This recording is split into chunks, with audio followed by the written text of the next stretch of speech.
Salut à tous, aujourd'hui je vais vous montrer comment bien optimiser ses balises title et métadescription depuis le CMS Shopify. Si jamais vous ne connaissez pas ces termes, je vais vous expliquer tout ça tout de suite, c'est parti.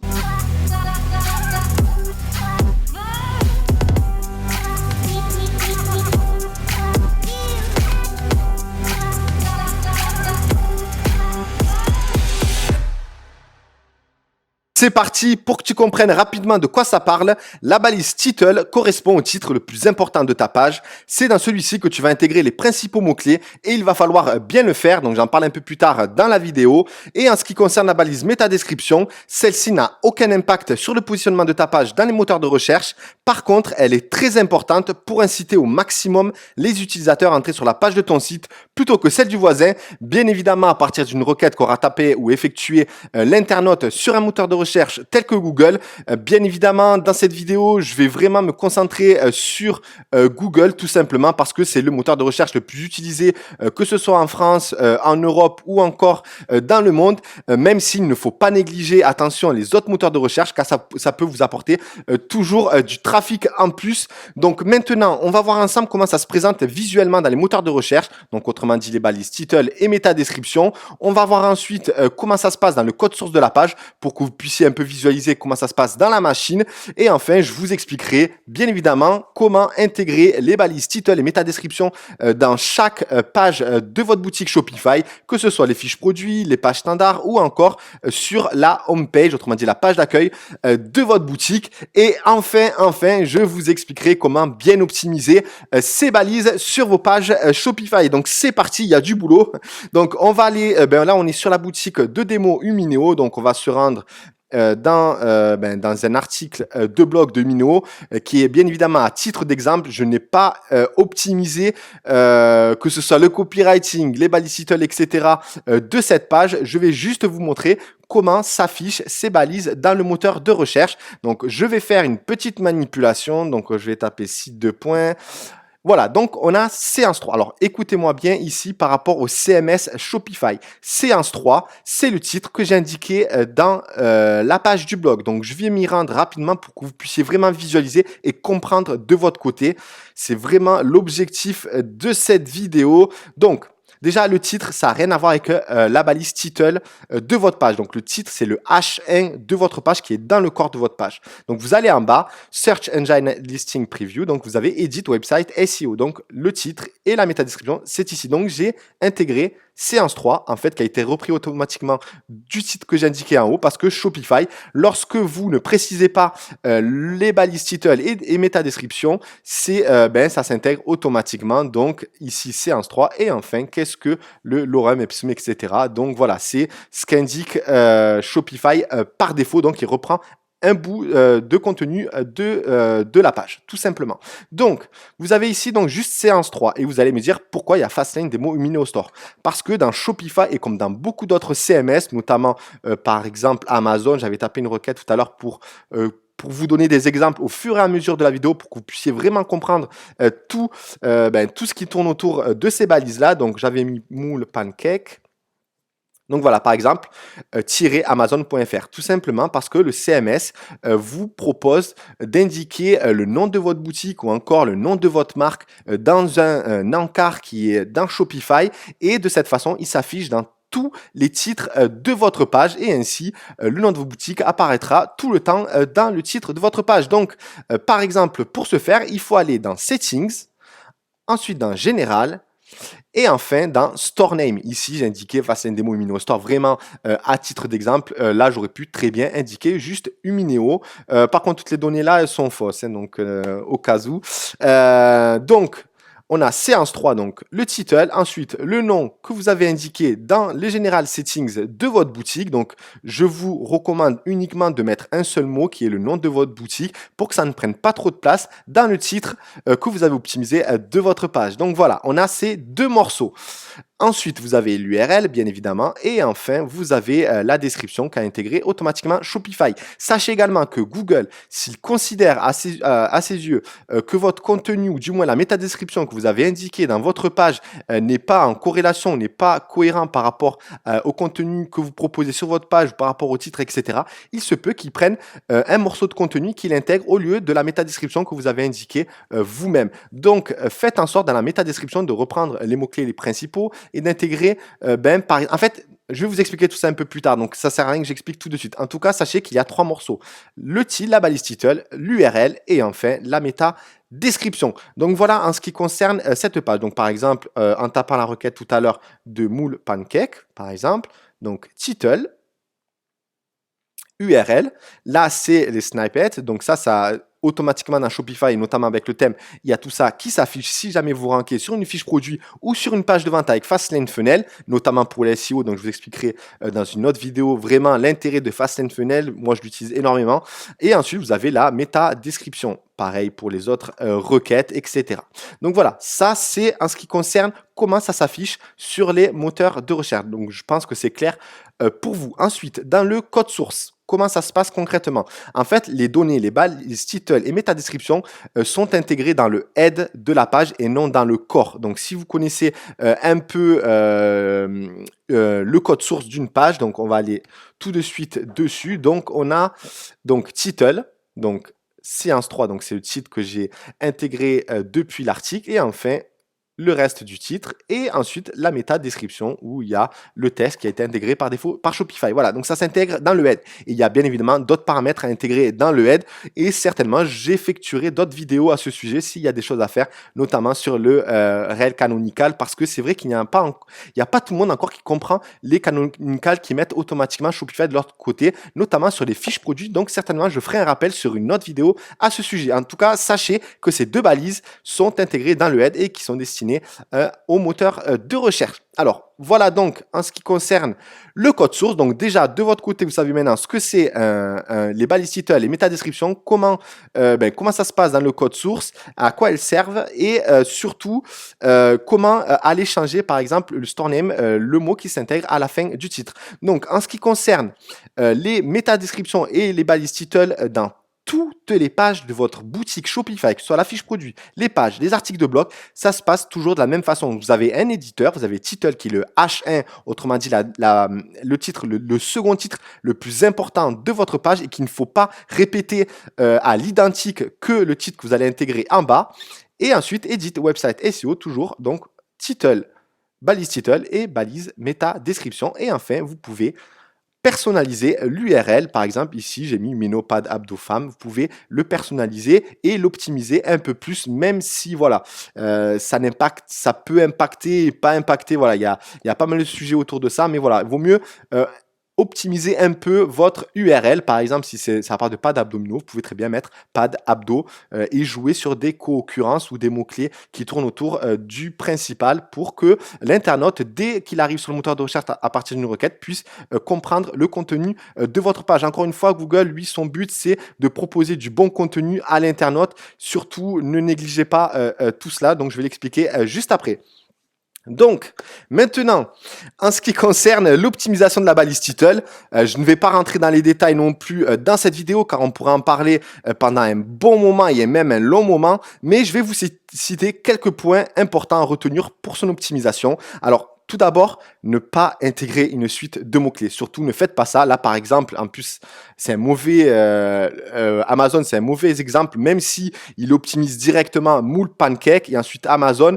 Mais sachez que Amazon a une très grosse notoriété, que ce soit sur le web, partout dans le monde, et forcément ils ont aussi également beaucoup de backlinks off-site, et d'ailleurs ils doivent le travailler avec leur agence qui optimise leur SEO. Donc on va dire qu'ils ont moins besoin d'optimiser ou de travailler les métatitles parce qu'ils ont tellement de puissance que Google leur accorde déjà de la place dans leurs résultats, notamment comme Cdiscount et d'autres plateformes. Mais voilà, si vous travaillez bien votre titre, que vous avez beaucoup de pages de contenu contenu autour de la thématique en question, que le maillage interne est bon et que vous avez de bons backlinks, etc., il y a moyen que vous fassiez votre place dans les moteurs de recherche sur un mot-clé, même comme moule pancake. Il y en a des beaucoup plus concurrentiels que celui-ci. D'ailleurs, je peux vous dire qu'il est faisable parce que j'ai déjà tapé sur des requêtes similaires. Ensuite, je vais vous montrer également les mots-clés long trend sur lesquels vous pouvez jouer également avec vos meta titles. Donc voilà, au sujet du titre, donc ne pas intégrer une suite de mots-clés, donc travaille ton titre pour qu'il soit le plus naturel possible aux yeux de Google et également aux yeux des internautes, et bien évidemment intégrer des mots-clés comme des co-occurrences autour du mot-clé principal sur lequel vous voulez ranker. Alors une co-occurrence, c'est pas un mot-clé qui fait partie du champ lexical, mais c'est un mot qui doit être intégré à partir d'un sujet donné. D'ailleurs, une petite anecdote par rapport à mes débuts de SEO, je crois que c'était en 2011 ou 2012 ou un peu plus tard, enfin bref, quand je commençais vraiment à m'intéresser au cocon sémantique, j'avais pris une formation avec Walid Kapteni, vous le connaissez peut-être, et d'ailleurs il avait fait une formation récemment, bref, qui m'avait expliqué tout simplement, par exemple, lorsque vous parlez du sujet, par exemple, vous parlez du président des États-Unis, et bien si dans votre page vous n'avez pas intégré Donald Trump, et bien forcément déjà Google ne va même pas prendre en compte votre page et ne va pas la référencer, tout simplement parce que il n'y a pas les mots-clés principaux qui sont déjà intégrés dans votre page. Voilà, donc pour que vous puissiez visualiser un peu par rapport à cet exemple, moi en tout cas j'ai directement compris lorsqu'il a évoqué. Donc pour trouver les co-occurrences à partir d'un mot-clé donné, il y a plusieurs logiciels dont je parlerai plus tard dans d'autres vidéos, mais voilà, dans un premier temps déjà, optimiser les mots-clés principaux, donc pas d'abdominaux pour hommes dans notre boutique officielle, etc. Donc voilà, jouez sur les concurrences, jouez sur les mots-clés de votre boutique, etc. Et n'hésitez pas à indiquer peut-être une offre, notamment dans la méta-description, pour inciter tout simplement l'internaute à cliquer sur votre page plutôt que celle de la concurrence. Donc il est assez aussi difficile de te donner la taille optimale des titres pour Google, car voilà, c'est selon des pixels, je crois que c'est 500 ou 600 pixels, et forcément au niveau caractère, je crois que c'est limité entre 60 et 70, et il y a certains caractères, comme vous le savez, plus gros que d'autres, et donc il y a des titres qui sont pris en compte à 65, d'autres à 70 caractères, et aussi, voilà, Google change régulièrement, c'est pour ça que je préfère pas vous donner quelque chose de précis, mais Shopify le fait à notre place, car il limite le title à 70 caractères, donc au moins c'est clair, vous pouvez pas faire plus, et pareil pour la méta-description, il limite à 320, donc déjà au niveau de Shopify, ça limite à ça, mais voilà, des fois, lorsque le titre est vraiment pertinent, Shopify, je crois qu'il affiche des titres plus longs. Voilà, ça dépend de la pertinence de votre page, du contenu que vous intégrez,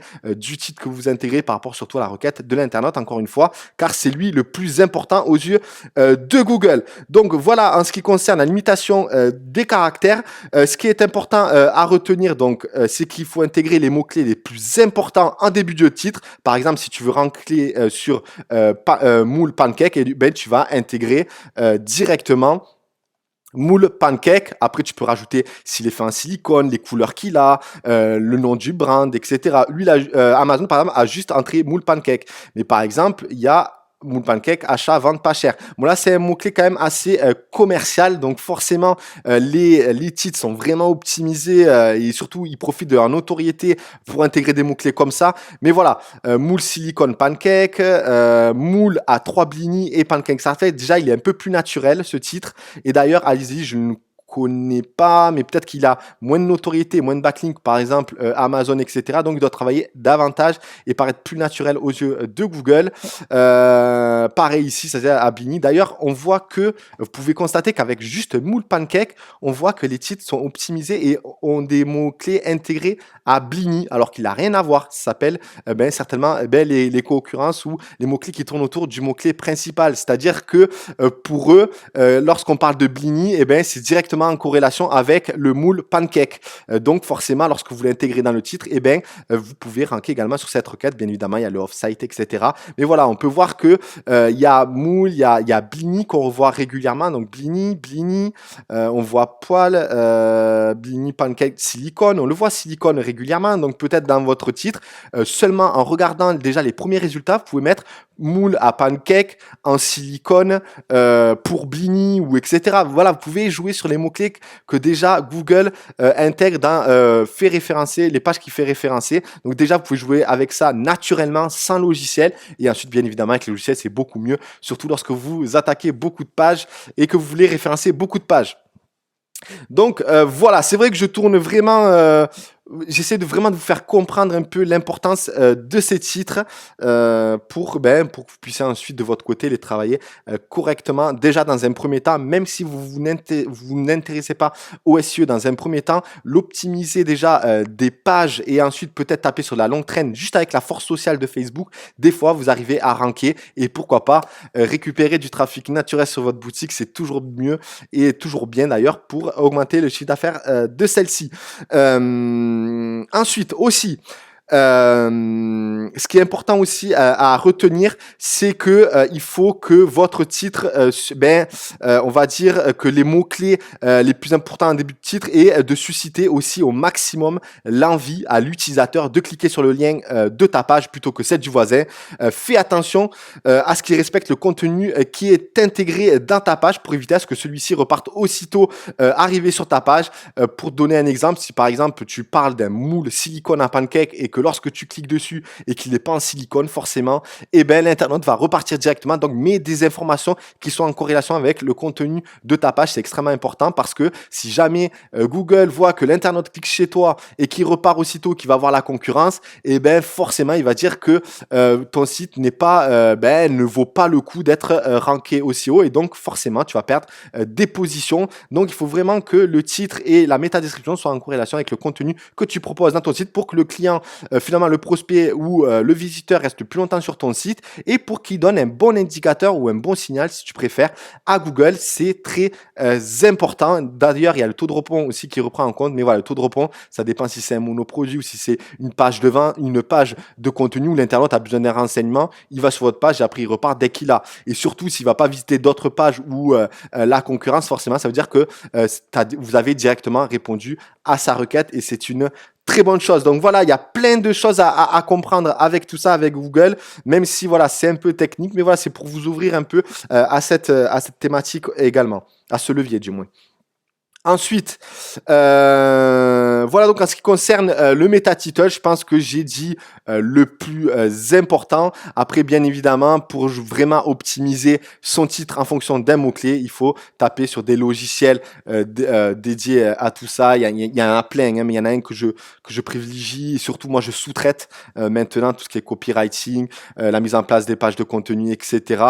Mais voilà, il y a des logiciels qui existent qui vous permettent vraiment d'optimiser super bien vos titles, etc. Et d'ailleurs, je ferai des vidéos à ce sujet. Donc, en ce qui concerne la métadescription maintenant, donc Shopify le limite à 320 et c'est ici qu'il va falloir vraiment inciter l'internaute à cliquer chez toi. Par exemple, là, tu proposes un moule à pancake et dit que le moule à pancake, je sais pas, il a une matière vraiment solide. Vous pouvez parler du silicone, vous pouvez parler aussi d'une livraison premium gratuite. Vous pouvez parler de brander un peu plus votre marque. Par exemple, dans notre boutique officielle, on offre la livraison gratuite de temps à temps. Enfin voilà, vraiment jouer sur des mots, des phrases marketing pour vraiment inciter encore une fois l'internaute à cliquer chez vous et pas chez un autre. Vous pouvez également mettre, si vous avez un produit avec une offre spécifique, l'intégrer en fin de titre ou bien l'intégrer dans la métadescription. Voilà, il y a de très belles choses à faire. Le but, c'est qu'il clique chez vous et pas chez l'autre. Donc il y a notamment les snippets avec les avis, le prix, etc. Mais jouer sur les mots.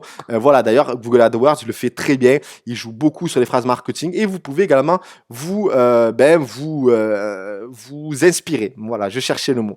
Mais voilà, vous avez regardé un peu la concurrence, comment ça se passe, les mots-clés qu'ils intègrent, si jamais vous voulez pas aujourd'hui investir là-dedans. Mais voilà. En tout cas, inciter le maximum. Voilà, par exemple, ces discounts, livraison rapide et économie garantie, nos réductions sur Love Moule. Souvent, il y a les réductions. Donc, ces discounts, c'est ces discounts tout seul. Donc, qu'est-ce qu'il met? Là, ils mettent une petite étoile, cuisine du chef, lot de 2 moules, silicone, forme originale, cœur et rond. En plus, il met déjà des déclinaisons sur le produit. Il existe en cœur et rond. Il est anti-adhésif pour crêpes, pancakes, œufs, blini. Voilà, il intègre beaucoup de mots-clés qui incitent l'internaute à dire, putain, il y a tous ces mots qui peuvent faire ça, ça et ça, forcément. Donc, ça incite le visiteur à cliquer directement sur Amazon, même s'il a déjà une notoriété. On sait que la livraison est rapide. Mais voilà. Voilà donc en ce qui concerne les balises title et méta description.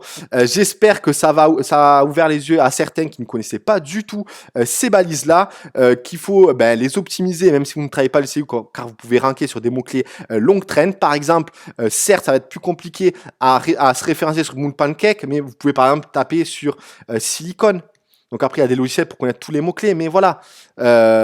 Silicon sera beaucoup plus facile à ranker sur Moule Pancake Silicon que par exemple sur Moule Pancake qui est quelque chose, un mot-clé plus généraliste. Là, on tape déjà sur quelque chose de plus précis. Moule Pancake Silicon, peut-être qu'il y a encore avis, poêle, avec la poêle, etc. Donc, vous pouvez créer plusieurs fiches produits avec des mots-clés différents, par exemple une fiche produit vraiment dédiée au blini, un autre, par exemple une page où vous avez parlé de comment préparer les moules silicone pancake avec une poêle, etc. Peut-être une vidéo que vous allez réaliser et que vous allez mettre sur la chaîne YouTube. Il y a plein de choses à faire. J'ai dépassé encore une fois, comme dans toutes les vidéos, le sujet juste du méta title, méta description. Mais voilà, c'est pour vous expliquer un peu toutes les choses qu'il y a à faire. Et sachez qu'il y a des mots-clés en pagaille sur lesquels vous pouvez vous référencer facilement lorsque vous commencez à vraiment à travailler la thématique en question. Voilà donc en ce qui concerne cette vidéo, n'hésitez pas à liker, à commenter. J'en ferai d'autres parce qu'il y a du lourd qui arrive là pour 2020. Donc voilà, je vous passez un très bon jour de l'an car on est le 29 et on se retrouve de l'autre côté et dans une prochaine vidéo. Merci à tous.